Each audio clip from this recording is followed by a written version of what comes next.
आज के डिजिटल युग में मोबाइल फ़ोन, लैपटॉप और इंटरनेट हमारी रोज़मर्रा की ज़िंदगी का अहम हिस्सा बन चुके हैं।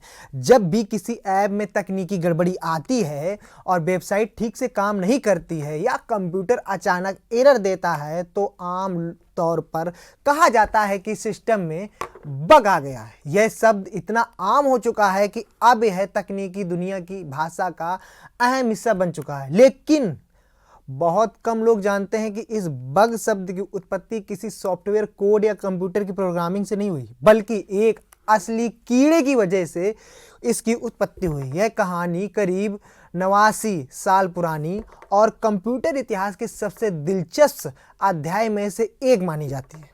यह घटना वर्ष 1947 की है, जब कंप्यूटर आज की तरह छोटे और तेज नहीं होते थे, बल्कि पूरे कमरे में जितने बड़े होते थे, भारी भरकम और बेहद जटिल मशीन सिस्टम हुआ करते थे। इन्हें चलाना आसान नहीं था और इनमें किसी भी प्रकार की छोटी तकनीकी खराबी पूरे सिस्टम को ठप कर देती थी।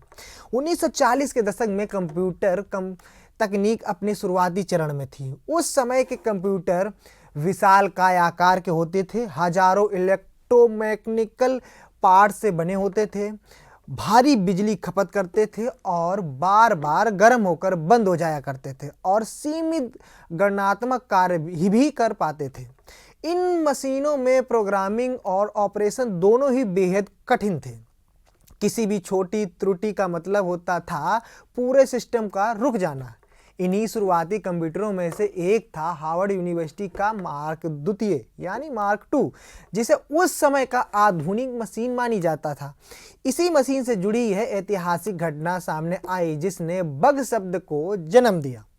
हार्वर्ड यूनिवर्सिटी की लैब में 9 सितंबर 1947 को मार्क द्वितीय कंप्यूटर पर एक महत्वपूर्ण गणना कार्य चल रहा था। वैज्ञानिक और इंजीनियर इस मशीन से जटिल गणनाएं कर रहे थे। तभी अचानक कंप्यूटर ने काम करना बंद कर दिया। मशीन ने आउटपुट देना बंद कर दिया, लगातार एरर दिखाना शुरू कर दिया और किसी भी कमांड को स्वीकार करने से मना कर दिया। यही स्थिति बेहद गंभीर थी, क्योंकि उस समय कंप्यूटर शोध कार्यों का मुख्य आधार ही मशीन था। मशीन का रुकना पूरे वैज्ञानिक कार्य को बाधित कर देता था। जैसे ही समस्या सामने आई, इंजीनियरों और तकनीशियों की टीम ने तुरंत जांच शुरू की। उस समय आज की तरह सॉफ्टवेयर लॉग या डिजिटल डायग्नोस्टिक टूल मौजूद नहीं थे, इसीलिए पूरी मशीन को मैन्युअली तरीके से जांचना पड़ता था। टीम ने पूरे वायरिंग सिस्टम की जांच की, रिले सिस्टम को खोला, इलेक्ट्रिकल कनेक्शन को चेक किया और हर संभावित तकनीकी चरण को तलाशा। लेकिन घंटों की मेहनत के बावजूद समस्या का पता नहीं कर पाए। काफ़ी प्रयासों के बाद जब मशीन के एक इलेक्ट्रोमैकेनिकल रिले को ध्यान से देखा गया, तो वहाँ एक छोटा सा पतंगा फंसा हुआ निकला। यह पतंगा धातु के संपर्क बिंदु के बीच फंस गया था, इलेक्ट्रिक सर्किट को बाधित कर रहा था और मशीन के संचालन में रुकावट पैदा कर रहा था। जैसे ही उस पतंगे को हटाया गया, कंप्यूटर फिर से सामान्य रूप से काम करने लगा। यह एक बेहद सरल लेकिन ऐतिहासिक समाधान था, जिसने पूरी तकनीकी दुनिया को नया शब्द दे दिया है। इस पूरी घटना को दर्ज करने वाली थी प्रसिद्ध कंप्यूटर वैज्ञानिक ग्रेस हॉपर, जिन्हें आधुनिक कंप्यूटर विज्ञान के अग्रणी हस्तियों में गिना जाता है। उन्होंने उस पतंग को सावधानीपूर्वक निकालकर अपने लॉग बुक में चिपका दिया और लिखा, first actual case of bug being found.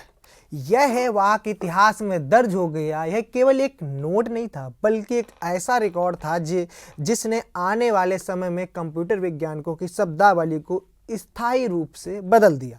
आज भी वह लॉगबुक और पतंगा कंप्यूटर इतिहास के संग्रहालयों में संरक्षित रखा हुआ है। हालांकि यह घटना बेहद प्रसिद्ध है, लेकिन बग शब्द पहले से ही तकनीकी क्षेत्र में इस्तेमाल होता था। पुराने इंजीनियरिंग सिस्टम में बग का अर्थ तकनीकी खराबी या दोष होता था। यह शब्द मैकेनिकल और इलेक्ट्रिकल इंजीनियरिंग में पहले से प्रचलित था, लेकिन कंप्यूटर विज्ञान में इसे व्यापक पहचान 1947 की घटना के बाद में मिला। इस घटना ने बग शब्द को नई दिशा और एक कंप्यूटर विज्ञान की मुख्य शब्दावली का हिस्सा बना दिया। जब उस पतंगे को हटाया गया और मशीन फिर से काम करने लगी तो इंजीनियरों ने मजाक में इस प्रक्रिया को कहा, we are debugging the system. यहीं से डीबगिंग शब्द की शुरुआत हुई, जिसका अर्थ है सिस्टम में मौजूद त्रुटियों को ढूंढना, उन्हें ठीक करना और सिस्टम को सही स्थिति में लाना। आज ये सब सॉफ्टवेयर डेवलपमेंट का सबसे महत्वपूर्ण हिस्सा बन चुका है।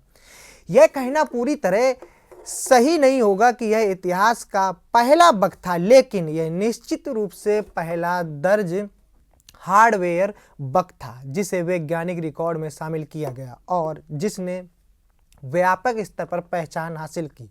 इस घटना ने बग शब्द को तकनीकी दुनिया में स्थायी रूप से स्थापित कर दिया। आज के समय में बग शब्द केवल एक गलती नहीं बल्कि सॉफ्टवेयर विकास का महत्वपूर्ण हिस्सा है। बग का मतलब है कि सॉफ्टवेयर की कमजोरियों को उजागर करना, सिस्टम सुरक्षा में सुधार करना, प्रदर्शन को बेहतर बनाना, यूजर अनुभव को सुधारना। आज हर बड़ी टेक कंपनी अपने सॉफ्टवेयर का नियमित परीक्षण करती है और लाखों बग्स को रोजाना ठीक किया जाता है और लगातार अपडेट जारी किए जाते हैं। आधुनिक तकनीक में बग बाउंडी प्रोग्राम एक महत्वपूर्ण व्यवस्था बन चुकी है। इसमें कंपनियां बाहरी शोधकर्ताओं और हैकर्स को बग खोजने के लिए आमंत्रित करती हैं।